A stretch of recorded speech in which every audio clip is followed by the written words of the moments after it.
I'm gonna do roll call. Trustee Dickinson. Here. Trustee Donnelly. Present. Trustee Jackson Miller. Present. Trustee Gray. Present. And we heard from trustee Edmondson that she is running a few minutes late. Is there any public comment for closed session items? No. All right, we are going to convene to closed session. 5:09.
Okay. All right, we are convening back to open session 6:43. Welcome everyone to the first official board meeting of the school year. It's nice to see all of you. We are going to start with the Pledge of Allegiance. Who is our pledge leader today? Yes, of course. Yes. So we have a wonderful pledge leader tonight. We have Allie McRoby. He's an 8th grader at New Brighton. You truly represent everything that's great about New Brighton, so we're honored to have you here tonight, bud. Come on up. All right. I did the same thing. Can you guys all please stand? Can you put your right hand on your heart? All right, here we go.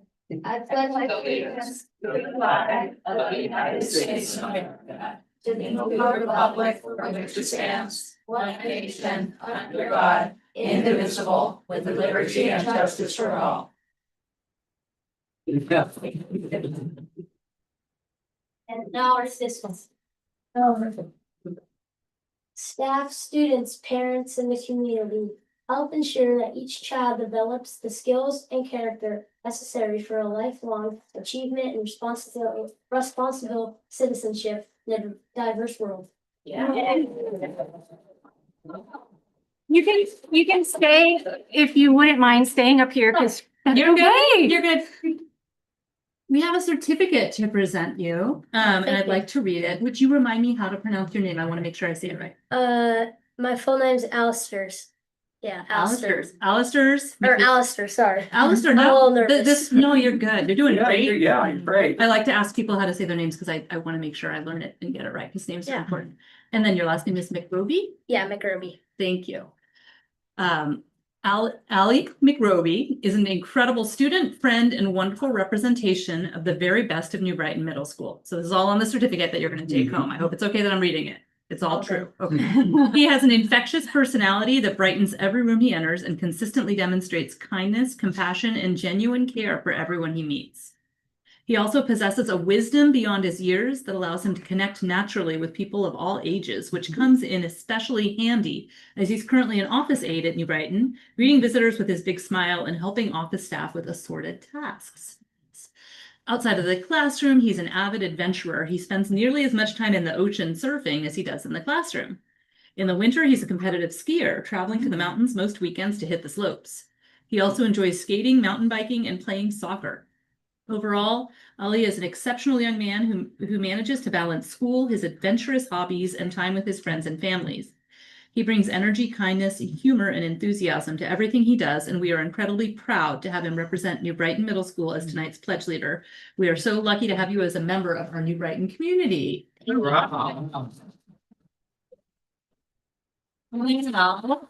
If it's okay with you, first of all, please come on up. We're happy to share this with you. Thank you. You're very welcome. Thank you. And here, Here. you like to read, right? You're 15, or you get a certificate to the 2 birds.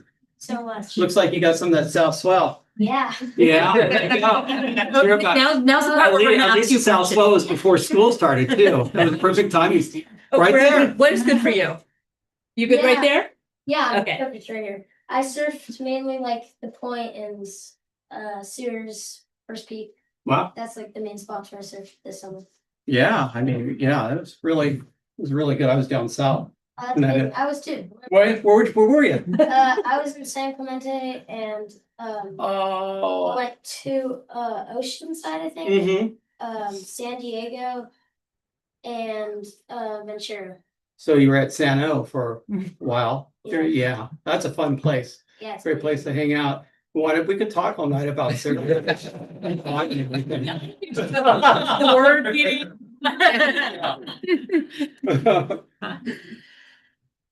You do a lot of sports because you also ski. So do you ski or do you snowboard? I ski. Yeah. All right, a good Nice. planker, yeah. Oh, thank you. Yeah, I go. Few and far between. Yeah, I go up to Tahoe every weekend and I ski for. Do you guys know Palisades? I ski for Palisades. Like I compete for them and I'm on a team there. Wow. So yeah, a lot of fun. I have a question about being an office aide at New Brighton. What is your favorite thing about that role? Did you do it last year or is this your first time This is doing it? my first. So you've been in it for a couple weeks. Yeah. Yeah, my favorite thing is probably reading people and taking call slips in classes. Oh, yeah. And walking. Yeah. I know when I had a kid there and I would bring in like, yeah, the office aides usually are pretty excited to go retrieve that student, but for all the people coming in and needing to get business taken care of, it's so nice to have such a friendly, welcoming student in the office. I was wondering what your favorite thing about New Brighton was. The field. I love that. Yeah. Yeah, and the teachers especially, yes. Well, I didn't want to put you on the spot. I was going to either ask you who your favorite teacher was or who your favorite class was. All right. Favorite teacher. Oh, that's really hard. I like all my teachers. Can I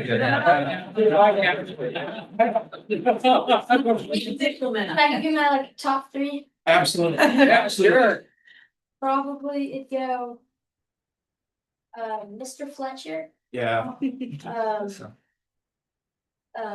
Randy, he's like a campus supervisor. Okay. And probably, this sounds really hard, but Mr. Nolby. Any more questions? Do you have any pets at home? Yes. I don't. Oh, okay. Yeah, time. Probably not, you don't have to. So in addition to the gift card to Two Birds, you also can come pick a little toy, notebook. I think these are pencil cases. It's up to you if there's something that speaks to you. Thank you very much. Should we get a picture? Yeah, and let's get a picture. All right. Yeah. Thank you. Thank you for coming in. Yeah. You're the highlight of the night.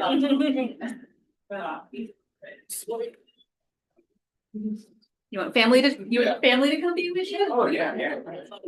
Family? We tried to get his brother, but. How old brother? You ever find the ignorance of that? Let me know. Yeah. I do.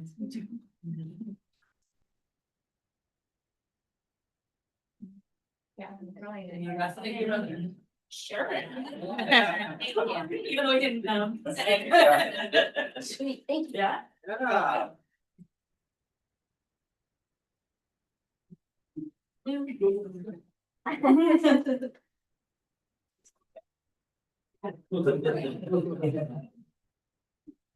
Thank you. Thank you so much. Thank you for coming in. Really great meeting you. You too. Right on.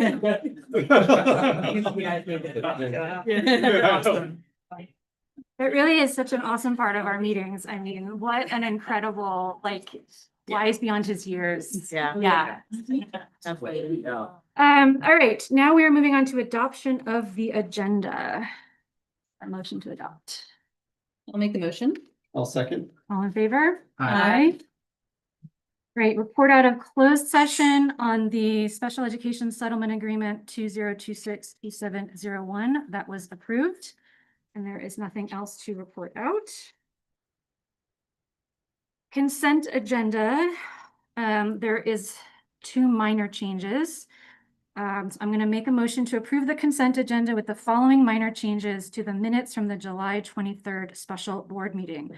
One, in the call to order of open session, changing it to read special board meeting instead of regular board meeting. And two, in the adjournment of the meeting, changing it to read Trustee Jackson Miller adjourned the meeting, given that Trustee Gray was absent from the meeting. Is there a second? I'll second. Yeah. All in favor? Aye. Aye. All right. Now we move on to another awesome part of our evening. It's the recognition of Heather Herbst as the Main Street Elementary Principal. Great. I'd love to just give a little introduction, then I'll invite Heather to come up. So we have the opportunity to formally recognize Heather Herbst as the new principal of Main Street School for this year.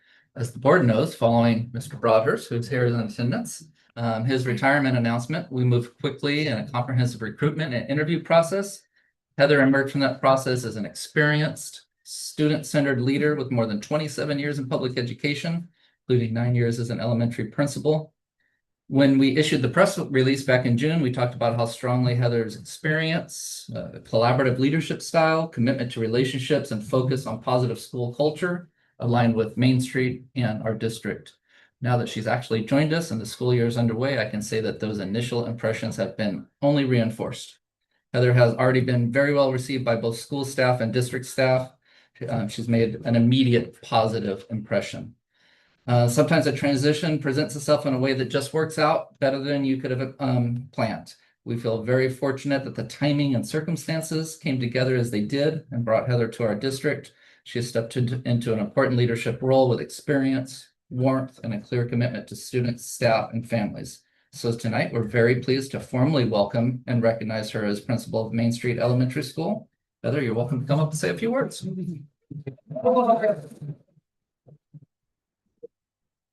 Feels weird following him. Yeah. But thank you all.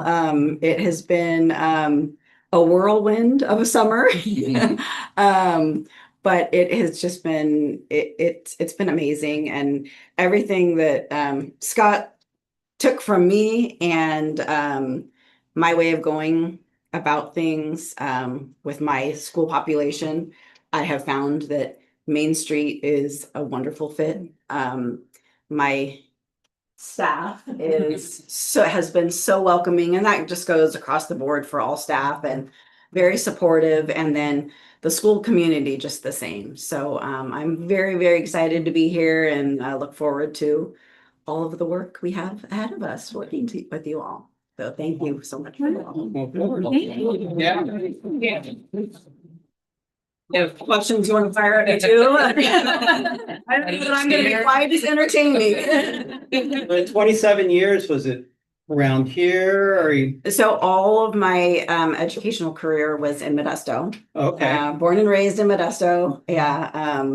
My teaching career, and then I went into administration. I was in Modesto City Schools for 11 years as an administrator.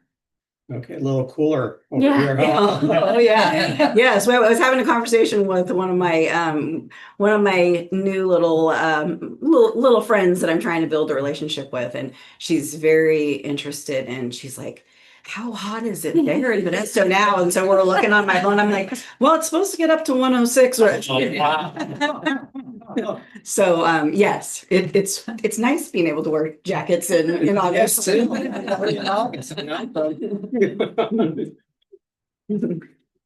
Well, it is wonderful to have you. I've already heard that it's wonderful to have your presence on Main Streets. Really glad. Well, I think it says a lot that, Craig keeps coming back. I can't stay away. Might be trying to push me back out. I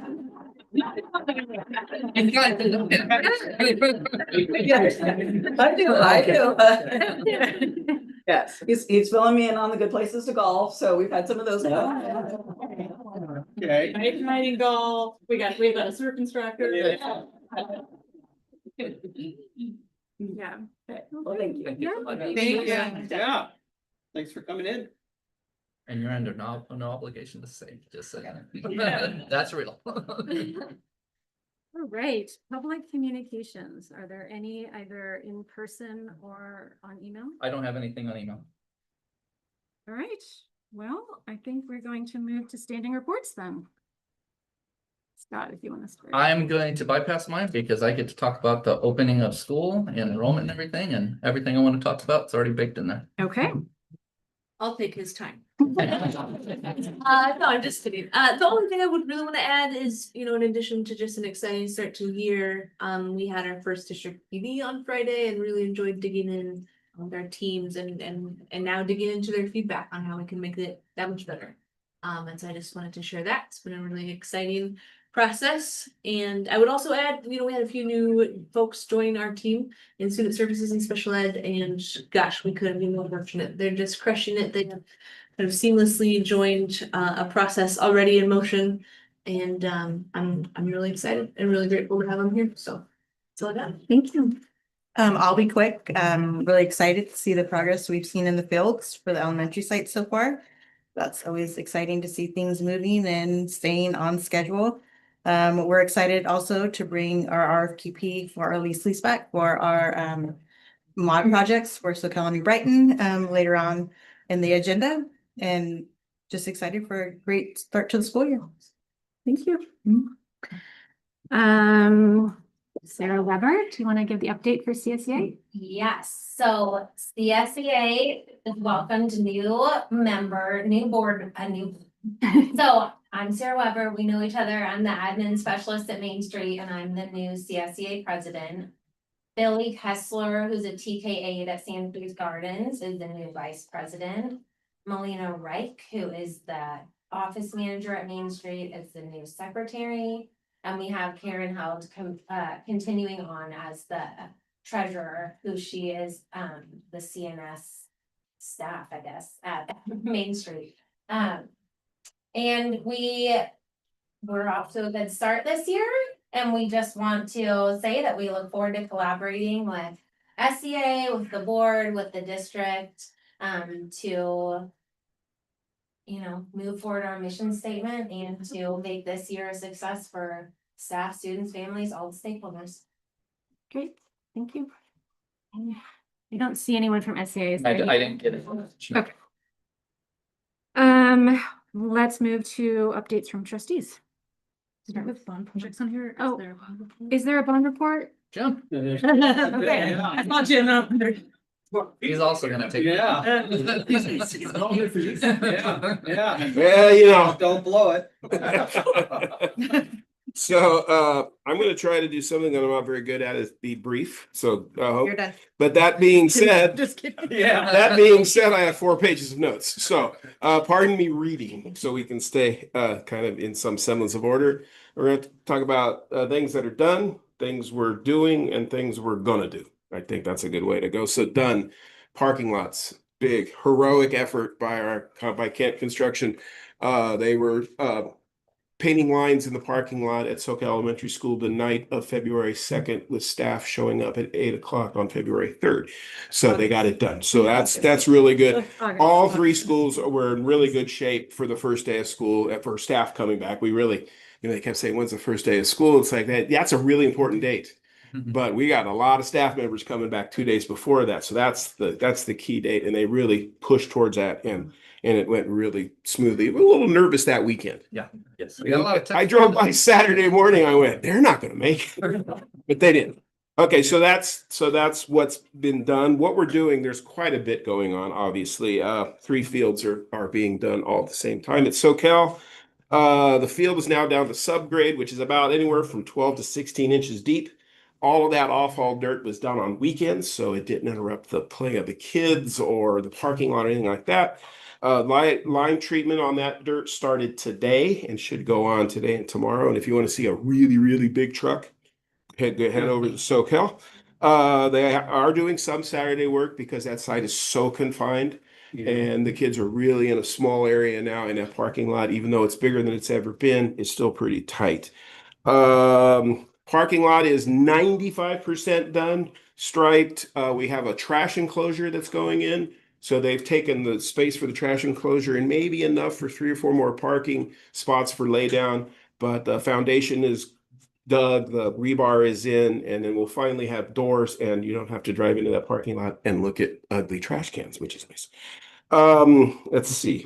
Hand railing is being installed to the new ADA ramp right out in front of the school, and hand railing around the new stairs, which is great. You've never had that before, so it makes it much easier for the ADA entrance. At Main Street, subgrade's been reached and the lime treatment is complete there, which is good. They are now running underground electrical and drainage lines. So they're trenching it up and getting that in. They're doing something called directional boring, which is basically they need to connect to some electricity that's like in the middle of the playground. So instead of tearing that all up, they just drill a big hole underneath everything and then pop up where they need to pop up. And they only have to cordon that off with like a 10 by 10 foot fencing. So it doesn't really bother the school too much. The new courtyard is complete. And that is the work of art. It's really, I went over there just before the meeting today to see it. The fencing's down, it's open, it's flat, it's just really nice. There are parking lot fencing and rails are being installed, so there's a little bit of that left to do out there. Santa Cruz Garden, lime treatment is done. Perforated pipe for the drainage system is being installed. some early fencing for the backstop is being prepped so they can get some areas ready before they pour a curb. So, and then we go put that fencing in, it makes it a lot easier. They demoed the old amphitheater, even though that's part of phase 2, demolition can be fine, but they did find an old water pipe that still serves the entire entire campus. So that is with our civil engineer to the reroute, and that work will also have to be done on Saturdays. They can get the water tested and with no trouble to the kids. The amphitheater. Sorry, was that expected, the rerouting? No, they were lucky they didn't break it. Yeah, I mean, because you're just digging with a backhoe, and they didn't break it. And it didn't show up on any of the plans. Yeah, Oh, yeah, wow. yeah. We don't have plans that old. So they look- Yeah, I wish we did. Right? They'd love us if we did, but you know. So that's good. So related to the fields, but kind of next steps is phase 2 of the site improvements. That's the amphitheaters. They've gotten their comments back to Modus, our architect. Modus is working on their answers and should have all that back to DSA by the first of next week. Fingers crossed, best case scenario, we'll have our stamps on amphitheaters by the end of September. We can start doing that. There's and it was today's meeting, some real fine lines about where the field ends and the amphitheater starts, some walls and things, and you really can't do anything without a DSA stamp. So the subs and Kent are really working closely together on that. Looking ahead, more fencing bids go out for the securing of the New Brighton. That'll happen. We should have bids back by middle of September. And then we're getting into our big modernization projects. SoCal modernization phase 1 is back from DSA with comments. Those comments should be answered and back to DSA by the end of September. SoCal's first, and right after that, it's New Brighton. So that's good news. And then hopefully 6 weeks or so, we'll be down to just a back check, just almost a personal meeting where you iron out the last few questions that DSA has.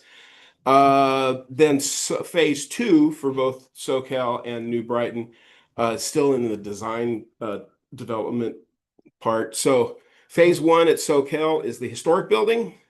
Phase 2 is what we're calling the TKK classrooms. And so those all get modernized.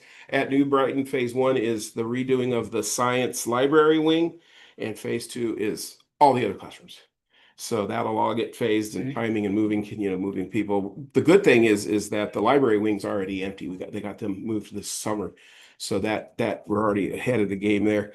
And then the other thing that's connected to these is the DO, MOT, MOD. So it's the maintenance, operation, and transportation. So MOT. Yeah. And it's the modernization. Everybody just calls it mods. So it's the DO mod project. Yeah, say that fast 5 times. That's still in design development. I want to thank you in advance for approving Asanio's contract tonight. They're going to be a great partner, and a lot of this design stuff, they're going to be in there with the contractors. They'll be able to help with ideas on how to do things. They'll be a big help with budgeting and what this costs and what to do and what to don't do. So our Modus team is very excited about getting them on board. And if all things go well tonight, our first meetings with them is on Tuesday. So any questions? I have a question about it might be the phase 1 with SoCal L and the historic building. We talked before about the failing wall with the mural. Is that part of that? Yeah, that's probably going to be phase 2. That's the mural that faces the street and the World War I garden. Yeah, we talked about it a lot. We toured with contractors prior to our interviews and pointed it out specifically. They know what we're looking at. Was it you that told me that there's somebody the lady that painted that might still be a cool artist and her team. So I think there's a couple of options. It depends on visually, that wall looks like from about 6 feet down is really bad. But sometimes exploratory surgery, you get up there and it could be worse. So worst case scenario, it all comes down, it gets repainted completely. Best case scenario, we cut a line at about 6 feet, remove the bad stucco, patch it, and then repaint. So everybody knows we got to take the pictures and all those kinds of things and get someone on board to do it. Yeah. And that is part of phase 2. Yeah. Hey, you guys are too easy. You should go to a homeless school club meeting. Ever. Yeah, that we got on the board. That's all right. Thanks for your time. Easier. Thank you. Pleasure. Right, now we'll go to updates from trustees and we'll start with Art. First board meeting of the year, just what an incredible year our kids are gonna have this year. I'm so excited. I almost wish I could be a student again. I had my 2 boys run through this district and nothing what it looks like now. And I rode my bike the other day with my youngest, and he saw the field and everything, and he was like, "Really?" He couldn't even use the field half the time because of the gopher holes and stuff like that. So I'm just super excited for our staff, our teachers, and our kids to see what we're able to accomplish this year. We did a great job on these bonds and everything else. We're working with phenomenal partners. Yeah, it's going to be a really cool year for our kids. Yeah, nothing really board related, just being a parent. It's really exciting to see the start of school, teachers, principals, staff, just there's a lot of enthusiasm and it's so exciting. Well, no, I have nothing to report out on it. You want me to go? All right, I have a couple of things. One was I had the pleasure of meeting some of our new employees at the new employee orientation. And that was really nice to get to introduce the board to them. And then I was able to attend our welcome back kickoff meeting breakfast, which is such a wonderful time to see the entire staff welcome everyone back. The energy in the room was wonderful. And that's a time when we acknowledge employees who've been with the district for certain milestones. So we have employees being honored who've been there for 10 years, 20 years. I see someone in the room who I believe, can I say it? 30? Yes. 30 years? Yes. And the employees get to choose the way they want to be honored, as to whether they have, sometimes people have colleagues stand up and speak for them. Sometimes they don't want that and their name is on a slide. But one of those folks that was recognized was our superintendent, who has been with us for 10 years. And I wanted to speak to that because I was on the board back then, because I've been doing this for a We need to minute. get you a pin. I mean, I may have mentioned that, but no, I don't think that's appropriate. But I did a little research. It's pretty unusual for a superintendent to be with a district this long. So I did a little research. There was a national survey this year that found that in their current role, CSBA, California School Boards Association, has done some work on this, and in California generally, they say it's in the 3 to 6 year range, but 10 years is really significant. And I'm sorry, because you did not ask to be recognized in this way. In fact, when you made the slide, you did not, it was not any kind of big to-do whatsoever. Still appreciate it. But I think there are many people here, so this is not normally something that's done in a trustee report, but I'm just taking the time anyway. I think there's some folks here who might want to acknowledge your 10 years of service. We have the pin here. For you. Very welcome. I need my song. And if there is anyone, so I know there are lots of people who care about you and want to acknowledge, appreciate you, and Just again, an honor to be in the position for 10 years, so thank you. anyone, I see we have some esteemed former board members. Should we do this another time? No, if anyone would like to say anything, I'm so sorry, I'm not the president. She was 10 years ago. I know.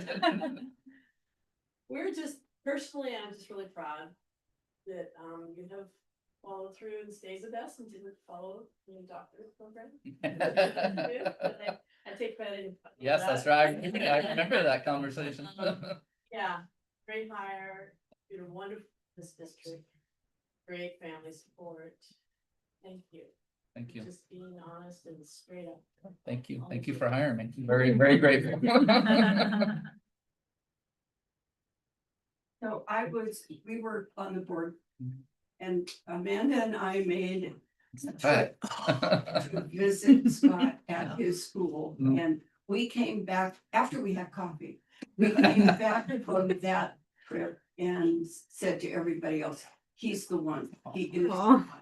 And I'm very, very grateful that you have stayed with us for 10 whole years, because like Amanda said, that's no superintendent will stick around that long. So thank you. Thank you Scott. for making that trip. It's been an honor.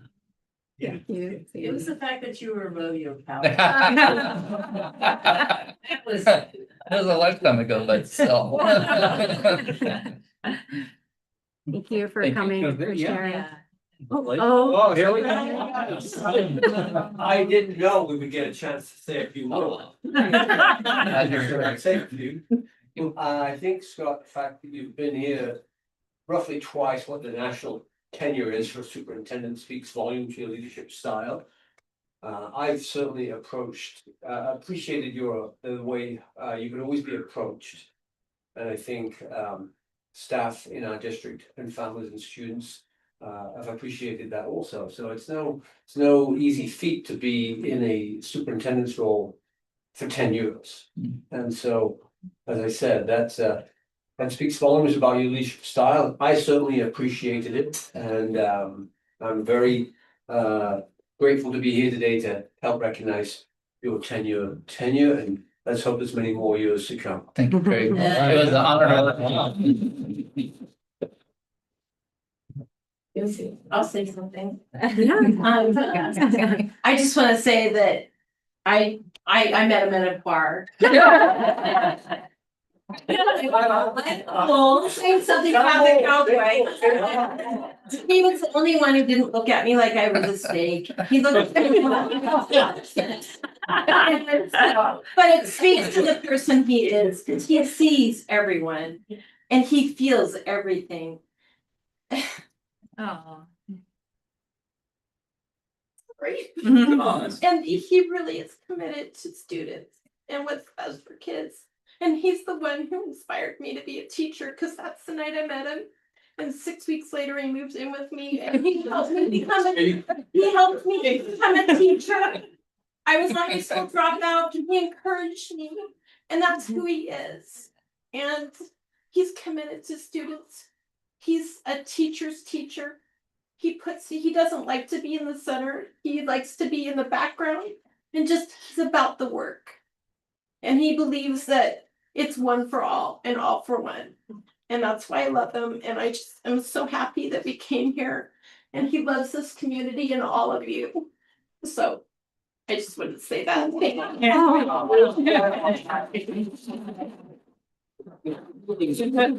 Wow, totally unbiased. You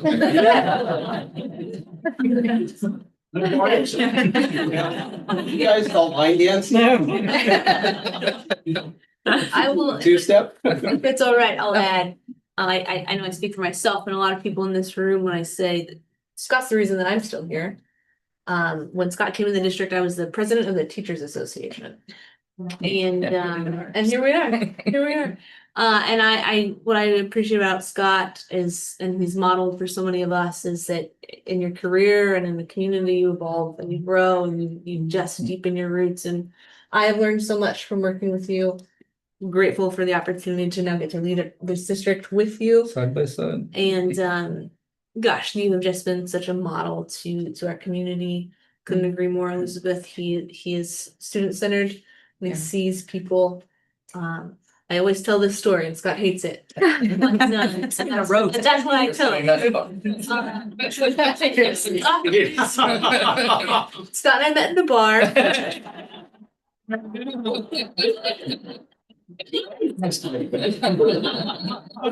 I say often there's a reason I work here and not somewhere else, and the perfect example of that is a couple years ago. I was in the hospital, and Scott's first question was, not surprising, do you need someone to take care of your cats? And a colleague of mine serving in the same role in another district in our county a couple of years later found themselves in the hospital. And their superintendent was asking them about deadlines and things that they needed to get done, and the fact that they had missed a board meeting, et cetera, et cetera, et cetera. And Scott is the kind of leader who it's people first and everything else second. And I just am grateful to have you here. I'm really proud to. Thank you. That really means a lot. Thank you. Yeah. Same for me. I totally agree with everything Krista and everyone else said. to work here, work with Scott's leadership, and to kind of know like he listens and he truly cares, and he always wants to hear both sides of every story. Like, okay, well, let's listen to this, and now, okay, maybe that was heard here, but now let's see why. Let's kind of figure out what really happened, what's going on, how can we fix it, how's it fair for everyone. And it's just always just caring about the whole person, and always super mindful, and working with other superintendents, you really don't get that all the time. It's really different, so I appreciate it. Well, thank you all for this Well, wonderful. I got just one quick. Sorry. It's first time I ever met Scott. My kid was in detention again. And, my oldest one, and this was at Santa Cruz Gardens. Remember that? You remember this? I And do. I was picking him up after detention. I don't know, it was like during summer, it was a Saturday, it yeah. was like a weird detention thing. And afterwards, Scott comes out and I go in the classroom and I see Scott in there. I'm like, oh my God, and there's one, of course, person in detention. It's my kid. And Scott was subbing as from superintendent, we were shorthanded, and I wasn't a board member yet, but now it all makes sense. We were a little shorthanded. So as usual, was helping out and doing something that was over and beyond. And he and my son came out, and my son gets in the car. I'm like, do you know who that was? And he's like, no. And I'm like, that's the superintendent of the whole school district. That's everybody's boss who works for all the schools and everything like that you were in detention with. He's like, oh no, Dad. And I was just grateful that Scott didn't expel him after that. Thank you for Great. Yeah. Congratulations. Thank you. That's great. Appreciate it. I just want to say that I feel honored and blessed to have worked with you these 10 years. You taught me so much, and what everybody has said is so true. Yeah, feeling is mutual. It's been This an honor. community is so fortunate to have you. Fortunate to be here. Thank you, Pam. Well, that was a wonderful treat. Well, unexpected. Wow. Thank you, everybody. We are Wow. very lucky to have you. It's been wonderful consistency, and it's just, I've only been on the board for 2.5 years, but you made me feel really welcome and helped me learn the way. So I also am glad you're here. Appreciate that, Ariel. All right. Now, and then I don't have anything to report. Thank you. Thank you for Yeah. coming. Yes. Yeah, thank you so much. Yes. Now we can Take a speech. Speech. Thank you. Short and sweet. I'm just humbled and grateful to be a part of the community. Really am.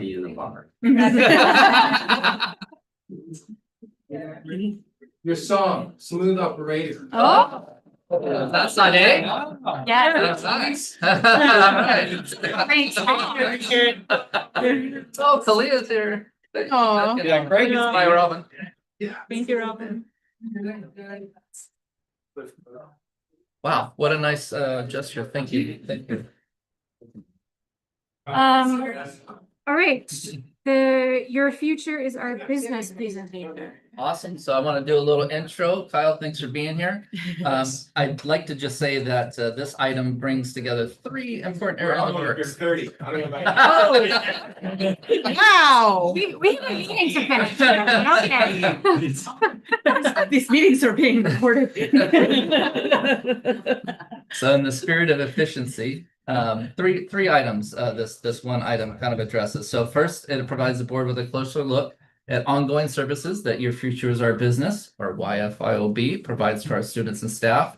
The program's now under the umbrella of United Way, Santa Cruz County, connecting longstanding local programs with resources in the reach of the nationally recognized United Way organization. United Way Santa Cruz itself has served our community for 85 years. In the consent agenda, you all approved the YFIOB contract. And so thank you for that. We do that in consent because they're a long-standing trusted partner. And their work with our district includes career exploration, as we'll learn more about tonight, work-based learning, workforce readiness, opportunities for students to connect with what they're learning with their future pathways and possibilities. Second thing this addresses is Trustee Dickinson's request that we provide the board with information regarding career education and opportunities we are providing our students in this area. I know yours was around a specific area, but I think you're going to hear how it can be addressed. I'm looking forward to it. Awesome. And third, this is accounting for our LCAP bite. And so this is something I'm going to try to focus on is this year is everything we do should really be, have a connection to the LCAP. This one has a direct connection. Goal 2, action 15, so 2.15. And our intent with these throughout the year is to just make sure that what we're doing with our LCAP funds and our LCAP plan is very visible and connected to the work and not just a plan on paper. So with one presentation, we're highlighting an important community partnership, responding to a board request, and connecting the work, as we always should, back to the LCAP. Thank you for being patient. With that, I'll turn it over to Kyle Johnson, YFYOB coordinator, to learn a little bit more about the program. So welcome, Kyle. Wow, thank you so much, Scott, for that introduction. And hello, everyone. It's really nice to meet you. This has been a wild ride of this school board meeting. Are they like this? Yeah, you should. I gotta come more often. This is great.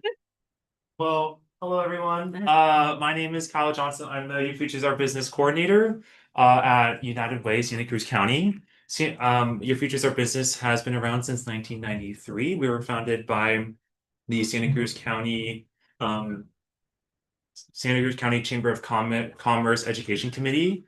And for the last 30 years, we've been connecting industry with education by providing high quality, equitable work-based learning opportunities to our K-12 students in Santa Cruz County. As of July, we have transitioned over to United Way, Santa Cruz County. So United Way Santa Cruz County has been around for 85 years, working with the community to solve complex problems and create a better life for our community members throughout the county. So what we value most at United Way is our networking and our partnerships with our industry partners, with our community partners, but also our school and education partners to provide our students with real-world career experiences, professional mentorship, and then also career readiness skills to build confidence to make a sustainable career pathway for themselves after high school. So Youth Futures Our Business is within an initiative called United for Youth, where we specialize in 4 pillars, that being leadership development, mental well-being, civic engagement, and workforce readiness. So our outcomes for this year are for students to explore careers and post-secondary pathways, build workforce readiness and professional skills, connect with local employers, leadership, communication, and self-advocacy skills, and increase confidence in planning for life after high school. And there's a little sentence there about programming being flexible and tailored to each of the school's needs, and I'll get to that a little later.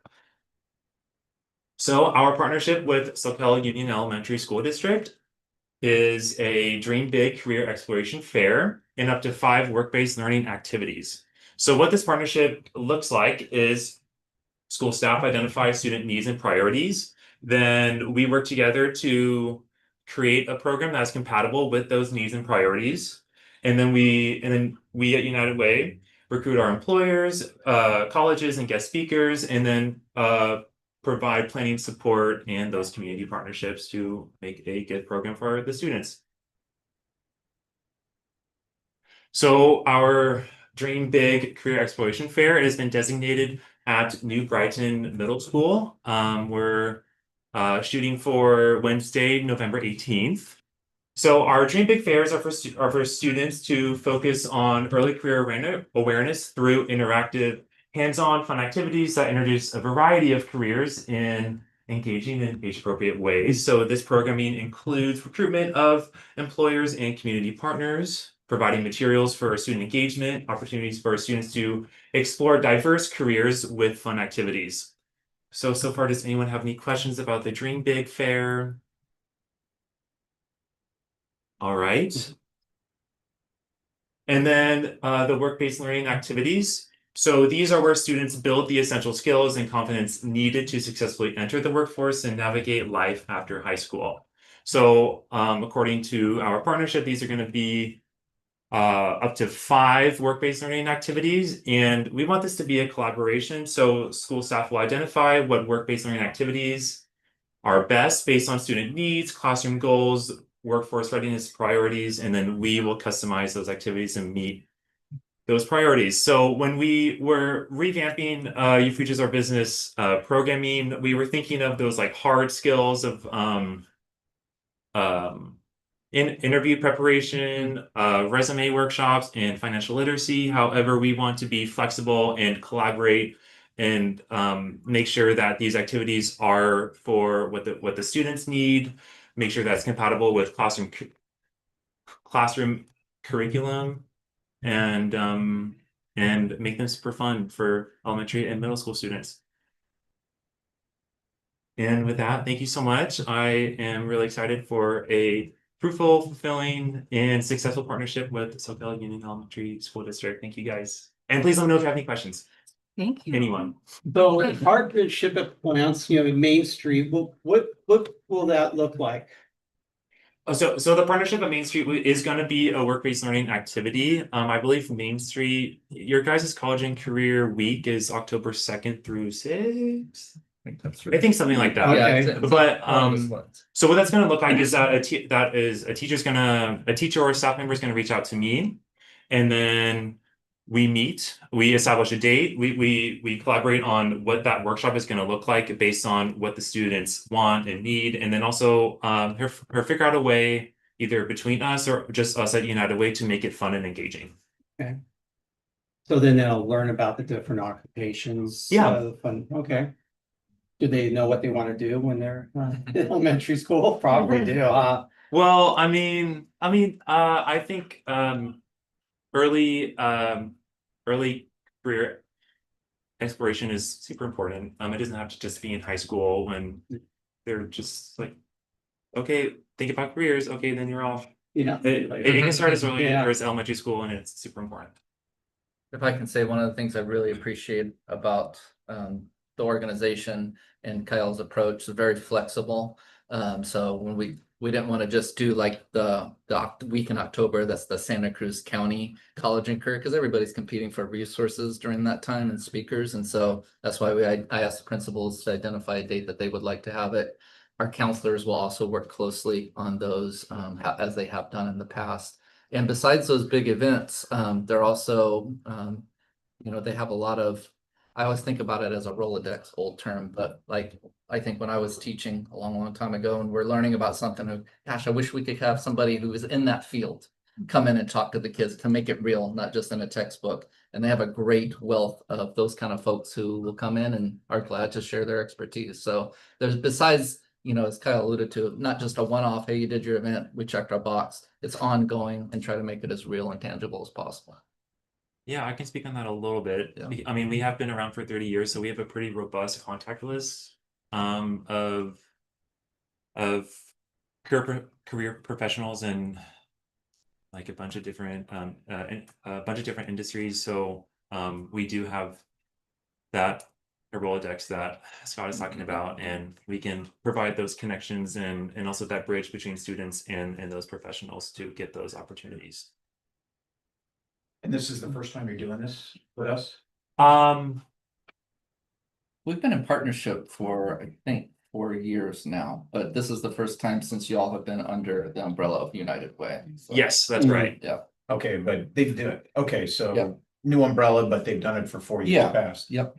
Okay. Yeah, and we've had some really successful events. One at SoCal, I think 2 years ago, really comes to mind. They had several days of speakers coming in, talking to all the different classes. So That's awesome. That's what I was gonna ask, is how do you measure success with something like that? How do you know what worked and what didn't work and come back the next year and do it even better? How does that work?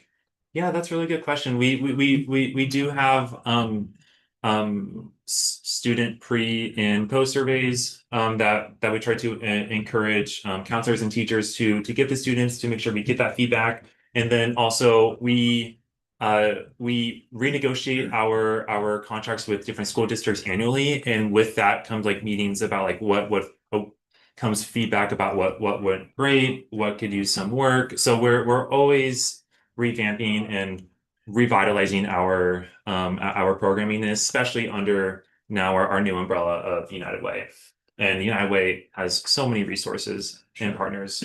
So we're really excited for this year. Okay, great. Well, so are we. Yeah.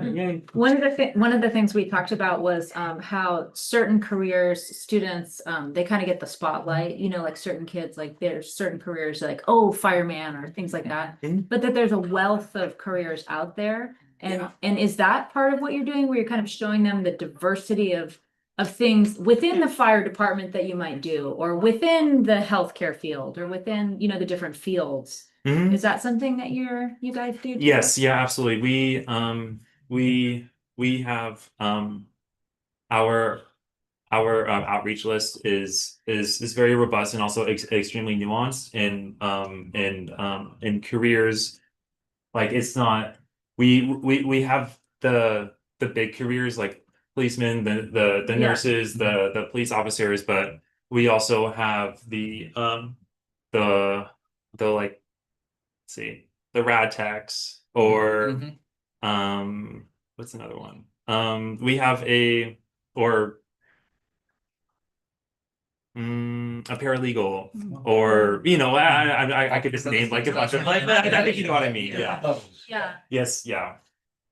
And then that connection of like how school fits into that, like these fields are more English based or more math based. I mean, you guys kind of connect it like in that way, right? Mm-hmm. Yeah. Yeah, and a big component to the Dream Big middle school career fair is and I was just meeting our CEO, Yvette Brooks. Her daughter goes to New Brighton Middle, and I just met with her daughter and her friend, and we were going an hour and a half, like just like shooting ideas, and we're super excited. But a really big component is trying to because it's not really about like opportunities for employment, but more like self-reflection and how and like imagining a vision of themselves in like 30 years about like what could I do with like the passions and the skills that I have already right now.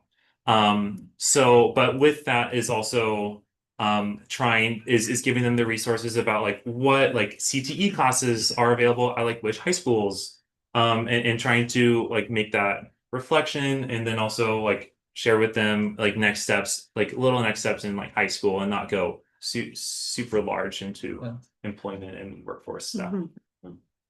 That's right, because it connects back to Robert and I talked about this a lot, but we went to this presentation several years ago at a school boards association conference, like a statewide conference, and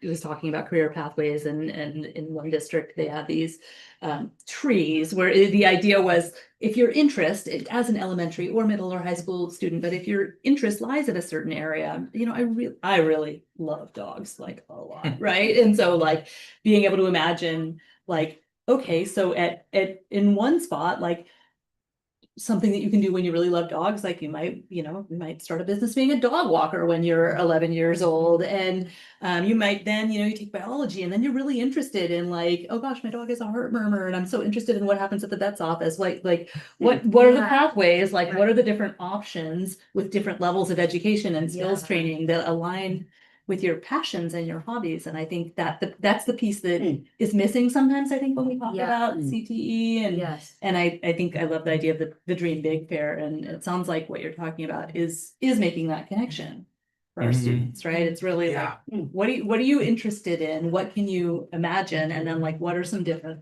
ways of getting there? Yeah. We're on the same page. Yes. We want to we want to be very emphasize the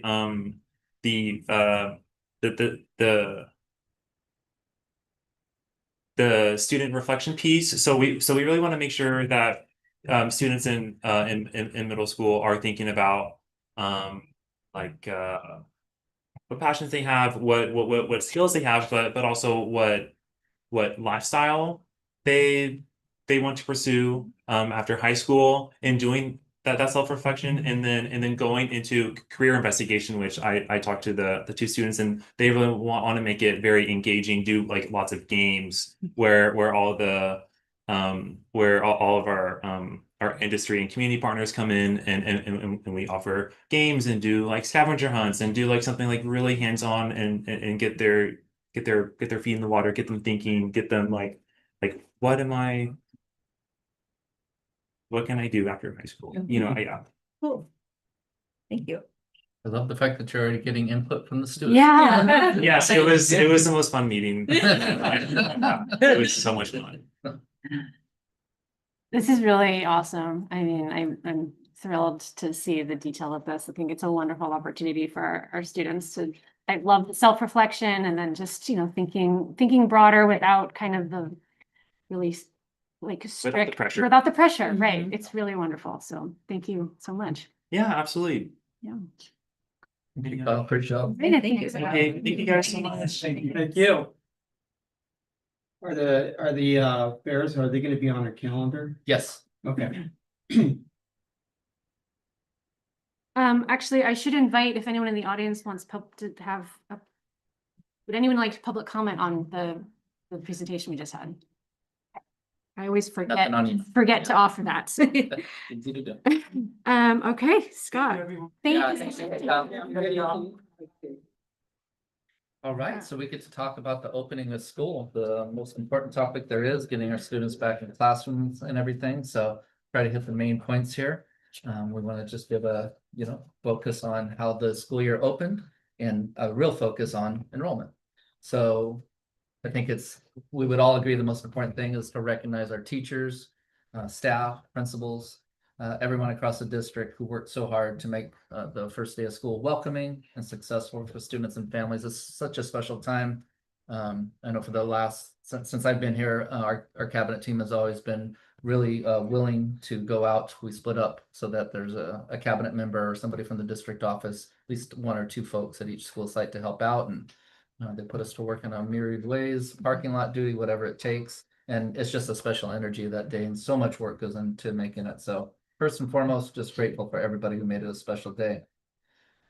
Before I get into enrollment, I want to talk about a couple of new approaches we took this year that I have to say went exceptionally well, thanks to a lot of people's hard work.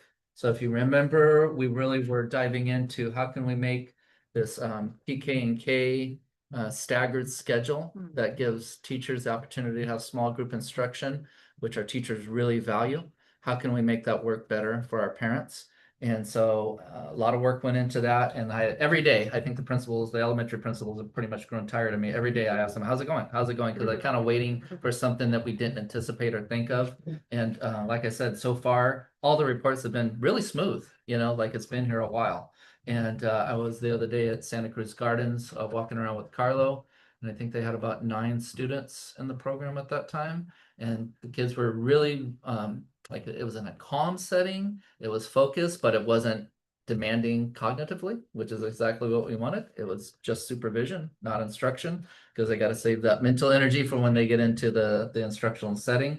It was just perfect. And so I think for those parents who either were assigned or chose later start and have to get to work earlier, it's all of those visions have worked out just the way we wanted to. So I just want to say thank you to the principals and the classified staff that is supervising those students, teachers for working through and trying to provide good training on working with our young students. It's gone really well.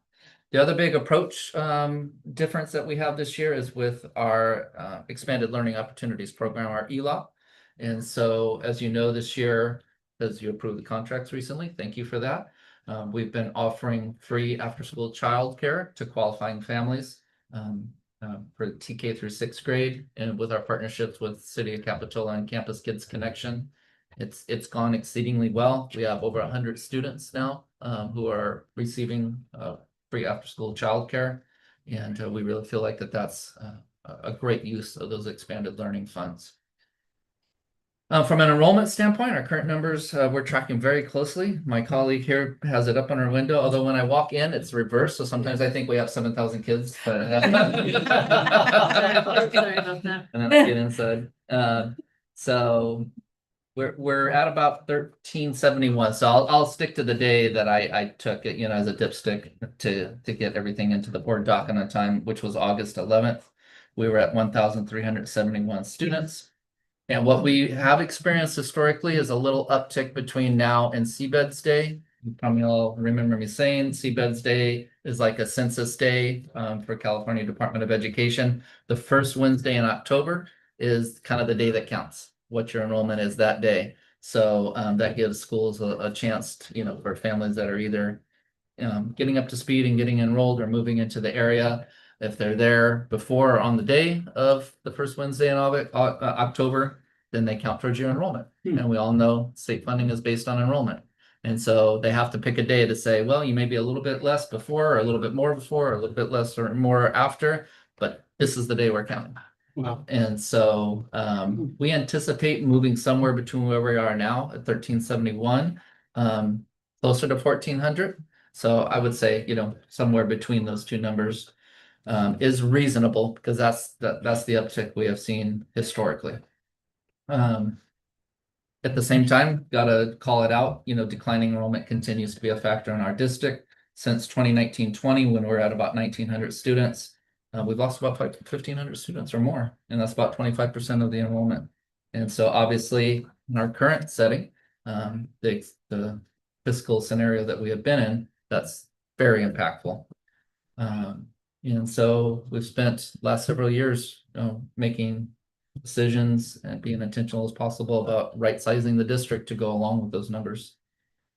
Of course, another factor that we're monitoring is when and if we're going to tip into basic aid. And of course, another big decision that you all made that I applaud you for, because it wasn't an easy one to make, is to take a gradual, deliberate, but clear limitation of incoming interdistrict transfer families. And that's hard, because we all want to have the kind of schools where we want communities outside of our core community to love coming to our schools, and they should.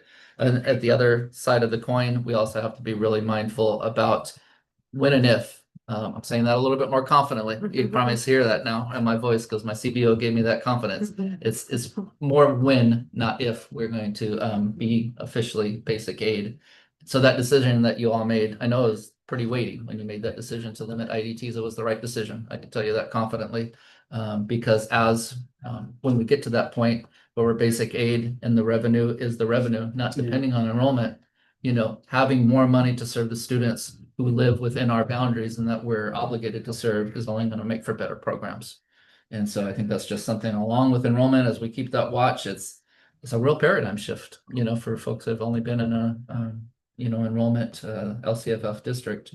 It's a big paradigm shift. So let's see, what else would I want to say? Well, I think just as we continue to monitor our ongoing enrollment and where we are with the fiscal status of basic aid, the most important thing to say is that the first day and the first week of school is very special for our families, and everybody in the district put a lot of work into that.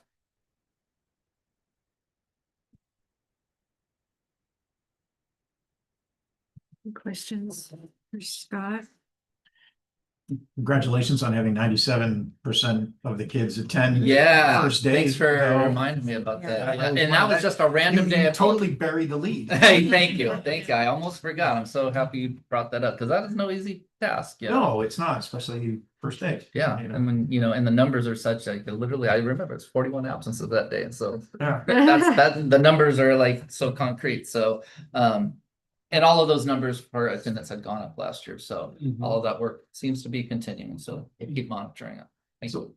Oh yeah, absolutely. Allison, I'd ask, how do these numbers change, or Chris, how do these numbers change between now and the October date? Scott got historically, is it?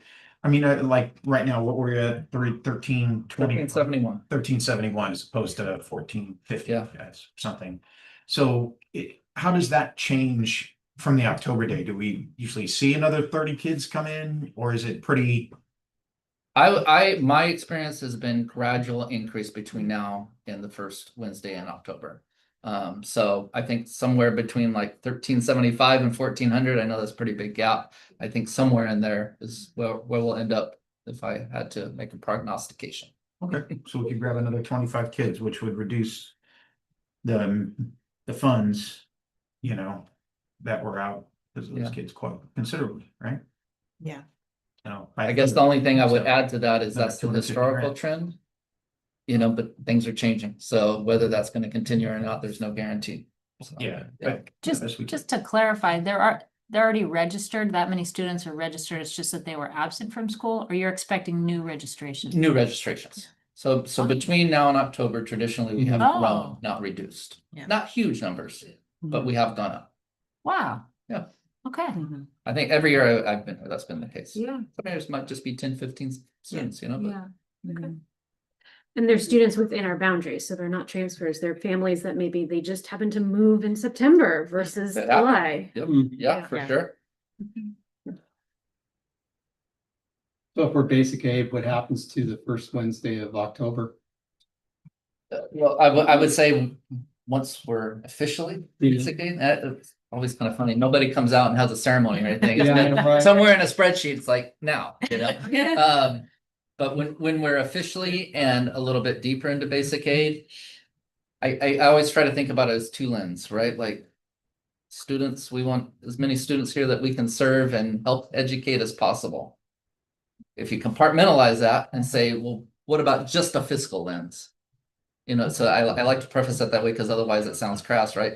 From a fiscal lens, it benefits us to have fewer students because the money stays the same. You have more money to spend per student. There's going to be stronger and better programs.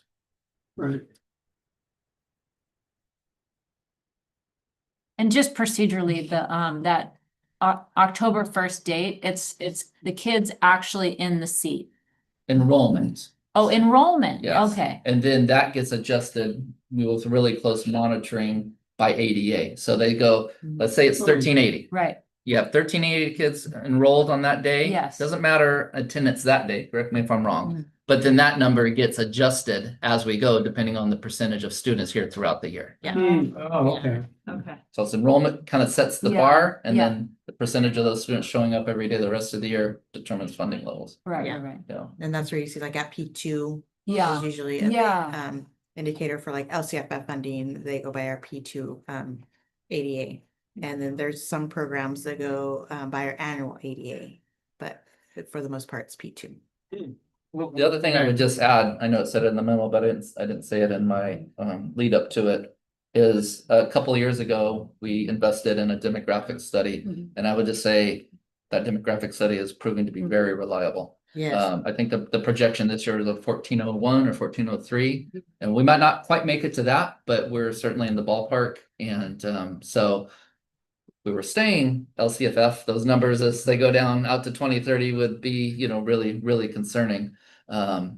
Think about it, you know, from the different fiscal perspective. It's not as concerning fiscally, but it's good to have faith and confidence in this document. Yeah, that is, I mean, it's not great that the trend has held, but it is very helpful that the numbers have been reliable. That's right. That's Yeah. right. A good way to say it. Yeah, it's been extremely helpful because usually they're not that Yeah, close, and yeah. they've been really close. So that's been awesome. I want to say, I think it's just really incredible that we were able to do that. You were able to do that TKK, maintain what the teachers felt was going to be most valuable and meet the needs of families. I mean, that's what we all hope for. It was powerful. Right? It was powerful. Every elementary principal stepped up. They found the staff to do it. You know, they had to we didn't hire new staff. It's cost neutral. So Yeah. they took existing staff, rearranged their schedule. They found a place, communicated with office staff. I'm sure Sarah can tell me some things maybe didn't go as smooth, but on the surface, I'm getting good reports. Tell them. Yeah. I think Thank you for acknowledging that. To be able to honor what the teachers wanted instructionally, but make it less of more than an inconvenience, less of a barrier for Yeah. parents is the ultimate It's win-win. one of the really nice things about being a small district that we can hear all the stakeholders and try and find the best solution. So I think that's great. I'm really happy with that. Yeah, we should all be proud of that. Yeah, definitely. Okay. That was just a discussion, so no action. So let's move on to the board policy. Oh, public comment? Just in case. Nothing on. Okay. The board policy 5141.21. Well, this one's gonna be exciting. Because I can't think of anything more interesting to discuss than anaphylaxis. What, in all seriousness, our staff care about our kids so much, right? And you want to do their very best and make sure they have exactly what they need and keep them safe. And when you have a kid in front of you with anaphylaxis, it's very stressful thinking like, okay, which end is the end with the needle? Which is like, it's stressful. And so knowing that we will be able to offer the option of having, if you're familiar with Narcan at all, same idea, same distribution kind of modality, to be able to offer that and make that available in our offices for emergencies, maybe where a student doesn't have an EpiPen or is an unknown allergy or what have you. It's a very small update to the board policy, but I think a big impact for our folks. And I know that they're really excited about it, and that Vicky's very excited about it. And so it's just a small update allowing us to have Narcan in the nasal spraying form as opposed to just auto injectors. That's awesome. So that is Narcan. You meant, sorry. you meant I know what you meant. Okay, well, no, because that was No, my, but- and I yeah. apologize, that was my follow-up question is, I know Narcan's terribly important to have this, and I would love for the staff to make sure, including myself, to know how to use that as well as this. Have we already done the training for the Narcan? So all the staff is trained with that too? Yep. Okay, I thought I remembered that. I just wanted to make sure. So Yeah. awesome. Thank you. Yeah. And it's available. Yeah. I keep it in my car. Yeah, me too. Yep. Yeah. Never know. I will add cost neutral for us. It's provided and that's very helpful. So Grateful. Is it already available and well, no, ready to because we go? haven't approved this. But I mean, Good answer. like, right. like when the board approves it, should someone have an We emergency? don't have it yet, so soon. we have the standing order, so we are able to receive it and it hasn't come in yet. We are able to access it through our county office. That's awesome. It is really awesome. As someone who had to have the EpiPen in the school office for many years, that's Will you be able to pick it up tomorrow? I will not. I might. I don't have a plan to. Any questions on the shots? No questions. This is great, making it easier to keep kids safe. Yeah. Yeah. All right, and then you have another board policy. Yeah, this one is a little more mundane, much less exciting to the new law. That this update kind of references really is specific to secondary. And we do have to update this policy regularly. And so when it was included in the CSB update, essentially we looked through it and like, the main update doesn't apply, but we did find some language to clean up. So you'll just notice, update to language of students experiencing homelessness, which is the language that we tried to use. And I think, we took this space out of websites. But no functional changes to this policy, just cleaned it up a little bit since we had to do the annual. I will add, I'm grateful to our office staff, especially, I know that this board has indicated their desire and our shared desire to really work very hard when it comes to identifying our students in transition or students experiencing homelessness. So while there's no significant updates to this board policy, I think it's in large part because it's something that we've indicated as a priority and that the substantive updates were already done to make sure that we were on the front line of this work. What is our current homeless population? We haven't done, we are waiting for all of our online registrations to be complete. Last year, I think I showed you the graph. I want to say I can't put me on the spot, but I want to say it was 25 families. And we don't yet have the updated numbers because we're still waiting on some of those online registration packets. So for everyone on the internet, if you are a family who hasn't done your back to school registration packet, please do. And that number was exponentially higher than previous years, not because there's that many more families experiencing homelessness, it's because of the work Chris and her team has done, identifying families and making sure folks know there's a broader definition of what that means, doubling up, for example. Yeah. That's great. Yeah, I know that's a focus of them. Yeah, absolutely. When we do have that updated data, I'll be sure to include an update. Thank you. Any questions? Okay. There's a comma missing, but I'm not gonna tell you where it is. Legalized that. Just made it up. No, it's fine. Is there any comment from the audience on either of these two policies? Okay. All right. We are moving on to our action items. And so the first one is consider approval of site leases and facility leases for SoCal Elementary School Modernization Project Phases 1 and 2 and New Brighton Middle School Modernization District facilities. Yes, so we are excited to bring this forward tonight. The RFP, we went through the whole process. We did our interviews and our vetting and so forth, and we have brought the construction company forward. Alcenio, they had scored the highest for best value as far as work and so forth. And we're excited to get them started on the modernization projects for New Brighton and SoCal. We're eager to get them started for pre-construction phase so we can get them in, start getting costs going and so forth, so we know where we're at budget-wise. I'll have Brett from DAG do his introductions and do his spiel. But this is getting us going in the right direction, so then we can continue the ball rolling. Wonderful. Madam Chair and members, Brett McFadden with District Advocates Group. Thank you very much. So Jim Dupree gave an overview of a little bit of what we're doing here tonight, and CBO Allison Warner did a great thing. So I won't belabor this. SUNYO went through a selection process. I'm very proud to bring before you tonight their firm, and joining us tonight, I'd like to give him a chance to introduce himself, is Mr. Troy Fink, who's a senior project director with SUNYO, will be one of the lead on these three projects for the district. Got a chance to get to know him a little bit, knew him by reputation and the construction industry and such, and having been a client of SUNYO when I was at CBO at Pajaro Valley Unified. So I've been on both sides of this, but getting a chance to know him a little bit.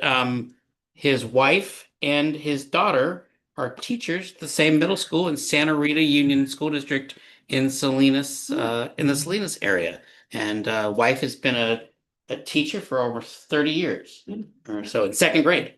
Really, yeah, really great and such. So we're very fortunate. So Troy, I want to introduce yourself and say a few words. Thank you. Thank you for having me, and we're happy to be selected. We're excited to partner with you guys. Troy Fink, Senior Project Manager for SUNYO. I personally will be managing the projects here. We're really looking forward to working with you guys and partnering with you guys. I appreciate it. Any questions? I don't know if I need to recuse. I'm friends with Andrew. Very good. Yeah, we're fellow Rotarians. All good. Yeah, you don't have no economic interest. Never heard of you guys even been in for the job. So, but I'll see him at Rotary next Tuesday and tell him congratulations, you got the gig. I can buy you a nice tea. Yeah, no, well, I will not. That's true. Good job. Thank you.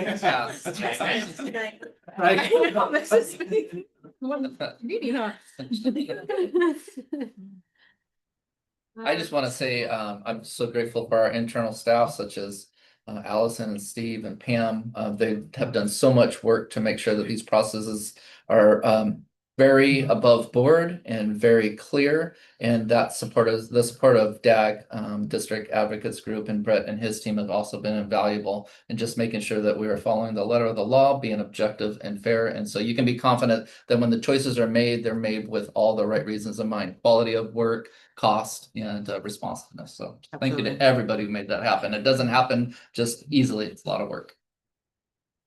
Yeah, as I was reading it and I kind of was having my questions, and then I got to the exhibit with all the findings, and it's like, and I know it's required that we have that, but it's still incredibly helpful. Like, oh, okay, here are the designations, you know, that you got a pass, you know, 29.25 out of 30 points for technical expertise. Like, it's so helpful seeing so clearly and transparently, you know, the safety record scoring, the staffing, you know, that's meaningful as a board member. I don't do large scale construction projects as my, you know, hobby or my profession. So I know we have the right people in the room making the decisions, but I think that the clarity of the findings is really helpful. I appreciate too, you've got a personal family connection to the education world. That's always nice to know too. People are passionate about schools. We'd be remiss if I may, to your legal counsel, DWK, specifically Luke. I can never pronounce his last name. But he's tremendous as well. And so the documents are DWK's templates. We work with him. We'll partner with the legal firm in the construction. But we were able to hustle fast because we actually just finished and scored and such last week. And so to put all of these documents, quickly within 72 hours, took a lot of work with a lot of staff and such, district staff, my folks and such, and Asonio, and then your legal team. So really hustled fast, and we worked into the night, but we're really happy. This is one of those milestone moments in a bond program. It's great. Thank you. Yeah, I also like the quantification, and not only that they came out the highest, but 91.39 out of 100 is a really good score. So that gives us confidence too. Yeah, and there was just a total of 7 scoring, 9 reviewers overall. So that's they get that kind of score with the a multidisciplinary team. It's incredible. District staff, my staff, and other consultants as well. I thought the historical documents were pretty fun. Yeah.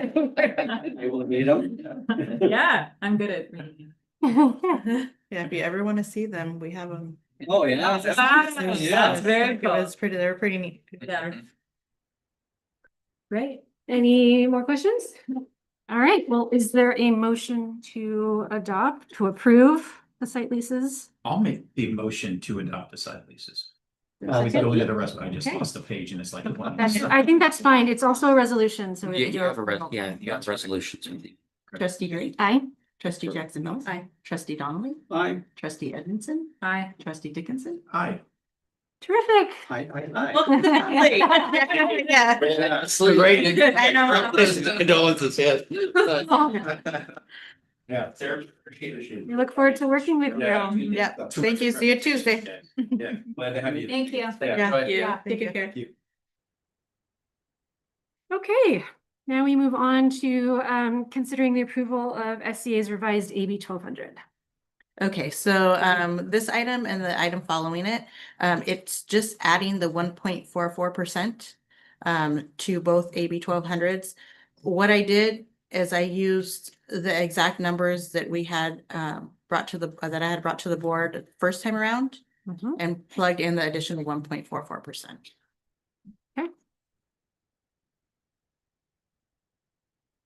I'm just off into it. Sorry. Page 821. Thank you. And so what you'll see on page 821, it shows you the first thing is like 500 pages long. Yeah. So what? Still scrolling. Sorry, 821. So you'll see on here it shows you the full impact of the salary increase for year 1 and year 2. So it has all the figures on there for the 3%. The 2.87% that was originally given for year 2, 26-27, with the added 1.44%, as well as the one-time bonus and the additional health and welfare increase. Nobody showed up today. Yeah, no, I don't think so. There's what page is this? On 826, it has reserve percentages at the bottom, but it's just related to SEA. So is that, can you tell me more about what that 10.8 and the 9.2? Okay, let me get there. Hold on, because it cleared out the It's H, impact of proposed agreement on current year operating budget. I'm really trying to understand if those numbers I should compare to the MYP like percent numbers that we have at the bottom on reserve, or if that's just a different denominator. Okay, what page again? 826. Oh, 826. This doesn't show. Oh, there we go. So what this is showing, it shows where we're at second interim for this would be only adding that first year in. And so you'll see the 10.83 and then the 9.2% is once the first year additions have been added. Okay. Yeah, so I mean, essentially, I mean, our budget changes constantly. It may not match exactly to that MYP. And again, when we get into closing, these numbers are going to look totally different. And again, with first interim, they're going to look totally different with everything coming out. That's why I thought it was important. Let me just stick to what we originally saw first time around. I'll add the 1.44% to that because I first did them with, the adopted budget. And then I'm like, it's not really showing what the true picture was when we had decided on this.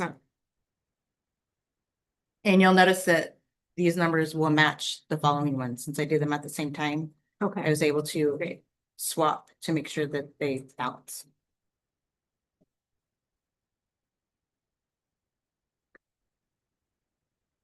Questions? All right, well, is there a motion to adopt? I'll make the motion to approve the SEA revised AB 1058. AB 1200, sorry, that's different. That's a different code. Fancy. That's a work bill. AB 1200, it's not that. I will second. All in favor? Aye. Aye. Any opposed? Great, and I don't think this is the resolution, right? Okay, well then let's move on to the next one, which is CSEA's 1200, AB 1200. Yes, and then again, if you look at page 834, I took the same exact AB 1200. I just made sure that I added SCA to the CSEA, added the 1.44%. So you have the full picture on 834 of the 3%, 2.87%, 1.44. The off schedule bonus as well as health and welfare. Do we need to do another one of these for the management? No, COE said I only was required to bring the two, But everyone is getting this additional COLA. Yeah. It's just that we don't have to refile. Okay. Yeah, got it. yeah. Good. All right, other questions? All right, is there a motion? I'll make the motion again. Okay. I will second it again. You guys are on a roll. All in favor? Aye. Any public comment on either of these two? I know we've already voted, but Sorry. We're so excited. Okay, wonderful. Now let's move on to consider approval of the agreement for King Consulting. Okay, so for King Consulting, what they will do is they're going to help us secure prop funds. How we were able to build the New Brighton field, that was with state matching funds. So King Consultant is going to take us through the steps to do that same process for this current process.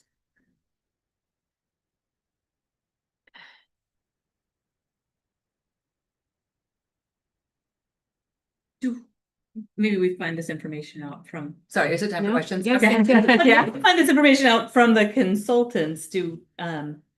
Do we have a sense of what the matching fund situation is like now? It's totally okay if not, because that might be why we're hiring Yeah, we haven't gotten that far with them Yeah, yet. yeah. But they should be giving us that, and then we'll come back with something else. Yeah. When we go and file and everything, once they get everything drawn up and so forth, then they look at all the different pots and areas that we could apply for funds.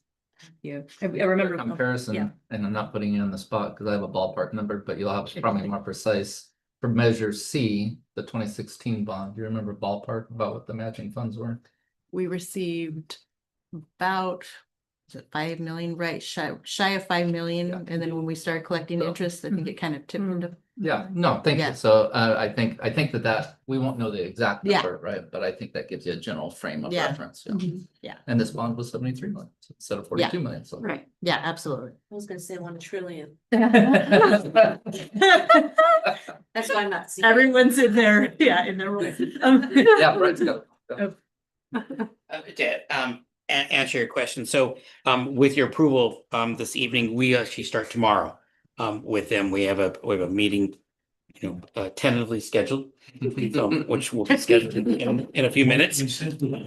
Yes.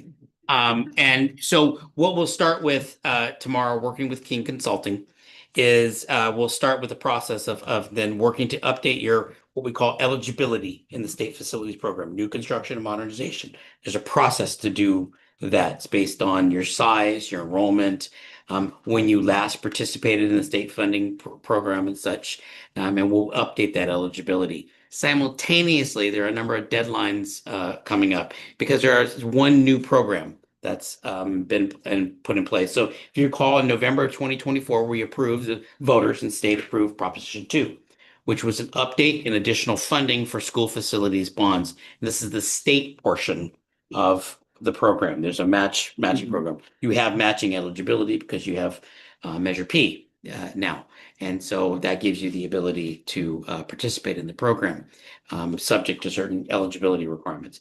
Coming up, there's a special program that's been created specifically to small school districts under 2,500 enrollment. And that program is different than the normal programs that are in place that are rather arduous in terms of going through their process and how long it takes. The small school district fund it will open up.